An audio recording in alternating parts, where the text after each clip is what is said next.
Good morning నిజం TV ప్రేక్షకులకు.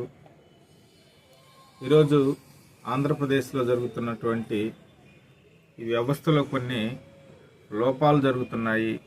ఈ లోపాలను నేను సీఎం గారి దృష్టికి, డిప్యూటీ సీఎం గారి దృష్టికి తీసుకెళ్లాలని అనుకుంటున్నాను.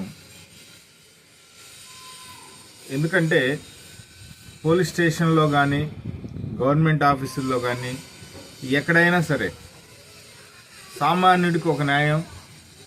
సామాన్యుడు వెళ్తే 2 రోజుల్లో జరగాల్సినటువంటి న్యాయం నెలల తరబడా కూడా జరగట్లేదు. అదే ఉన్నవాడు కానీ, అదే పొలిటీషియన్ కుటుంబానికి చెందినటువంటి వ్యక్తి అయినా కానీ, లేదా రాజకీయ నాయకుడితో తిరిగేటటువంటి వ్యక్తి అయితే 10 నిమిషాల్లో లేదా అరగంటలో పని అయిపోతుంది. మరి రాజ్యాంగం ప్రకారం రాజ్యాంగం అందరము సమానమనే చెప్తుంది, మనుషులందరూ సమానమే అంటుంది.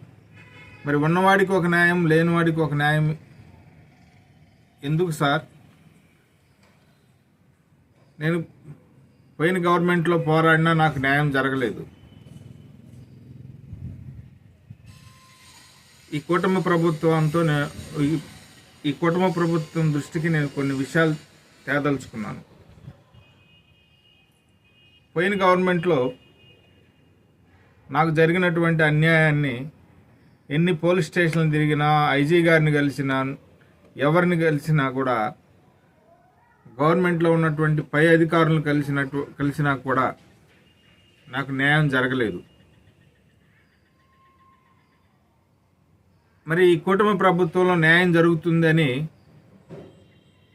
నేను సీఎం గారికి, డిప్యూటీ సీఎం గారికి మనవి చేయదలుచుకున్నాను.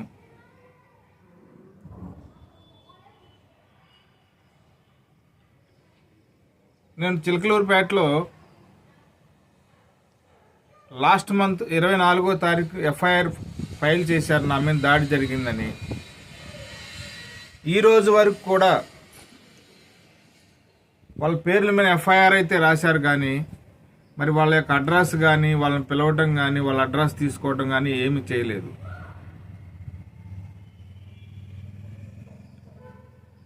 అంటే వాళ్ళ దగ్గర ఏమన్నా డబ్బులు తీసుకున్నారో లేదో నాకు తెలియదు, లేదా ఏదైనా పొలిటికల్ ప్రెషర్ ఉందో నాకు తెలియదు.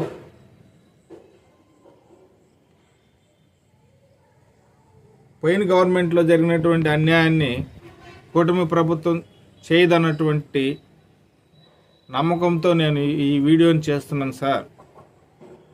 ప్లీజ్ సార్, నాకు ఒక్కసారి డిప్యూటీ సీఎం గారి యొక్క అపాయింట్మెంట్ దొరికినట్లయితే మీరు 100% నేను చెప్పేటటువంటి విషయాలు వింటే ఇంత అన్యాయం జరుగుతుందా అని మీరు తగిన యాక్షన్ తీసుకుంటారు సార్. నేను మీకు తెలియజేయదలుచుకున్నాను. లోకేష్ బాబు గారైనా పర్వాలేదు. ఇప్పుడు మనిషి చనిపోయిన తర్వాత, ఏదైనా చేసుకొని చనిపోయిన తర్వాత ఆ కుటుంబాన్ని వెళ్ళి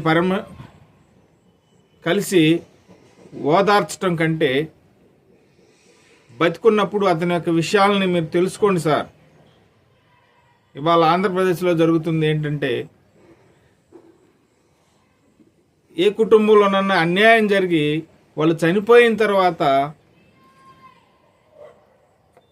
ప్రతిపక్షాలు, అధికారంలో ఉన్న పార్టీ వాళ్ళు వెళ్ళి వాళ్ళని ఓదార్చి ఎంత డబ్బులు అనౌన్స్ చేస్తున్నారు. అలా చేసేదానికంటే వాళ్ళకి జరిగినటువంటి అన్యాయం ఏంటో మీరు తెలుసుకొని న్యాయం చేస్తే చాలు సార్. మీరు ప్రజల్లోకి రాలేకపోవచ్చు, మమ్మల్ని మీ దగ్గరకు తీసుకెళ్ళండి సార్. మమ్మల్ని ఒక్కసారి మిమ్మల్ని కలవనివ్వండి.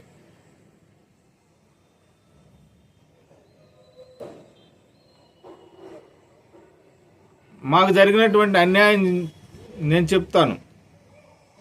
ఇవాళ ప్రపంచంలో అందరికీ అన్ని విషయాలు తెలియదు సార్. ఒక్కొక్కరి దగ్గర ఒక్కొక్క విషయం ఉంటుంది. నాకు తెలిసినటువంటి రహస్యాలు నేను మీకు తెలియజేస్తాను.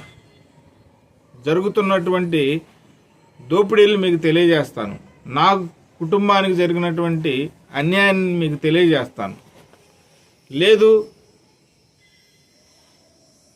నేను చనిపోయిన తర్వాత నా కుటుంబాన్ని వచ్చి ఓదారుస్తాం అనుకుంటే అదంతా ఇక మీ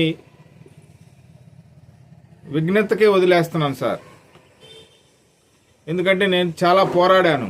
ఇక పోరాడే శక్తి కూడా నాకు లేదు. కలిస్తే మీ అపాయింట్మెంట్ తీసుకొని మిమ్మల్ని కలవటము లేదా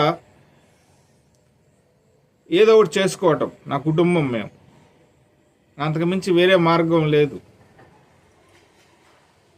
నేను ఎందుకు చెప్తున్నాను, ఎన్ని బాధలు అనుభవిస్తే 20 సంవత్సరాల బట్టి బాధలు అనుభవిస్తున్నాను సార్. పొలిటికల్ వాళ్ళు చేసేటటువంటి అన్యాయం వల్ల నేను ఎంత బలయ్యానో, ఎంత నష్టపోయానో, నా జీవితాన్ని నేను ఎన్ని చిత్రహింసలు అనుభవించానో ఎంతో బాధతో చేస్తున్నాను సార్ ఈ వీడియో. నేను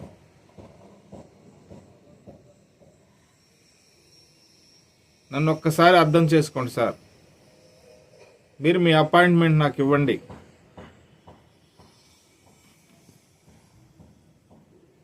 లేదు ఏదో ఒకటి జరిగిన తర్వాతే ఓదారుస్తామంటే అది ఇక మీ ఇష్టం సార్. అది అంటే నేను ఏదో బెదిరిస్తున్నట్లు కాదు సార్, రిక్వెస్ట్ చేస్తున్నాను. నా బాధ మీకు తెలియజేసుకోవాలని నేను ప్రయత్నం చేస్తున్నాను. ప్లీజ్ సార్, ఒక్కసారి మీ సీఎం గారిని అయినా సరే, డిప్యూటీ సీఎం గారిని అయినా సరే, లోకేష్ బాబు గారిని అయినా సరే, ముగ్గురులో ఎవరిని కలిసినా కూడా పరిష్కారం అనేది నాకు లభిస్తుంది సార్. నాకు ఒక్కసారి అవకాశం ఇవ్వండి సార్. మీ అందరికీ పాదాభివందనం చేసుకుంటాను sir. Please request sir. Thank you sir.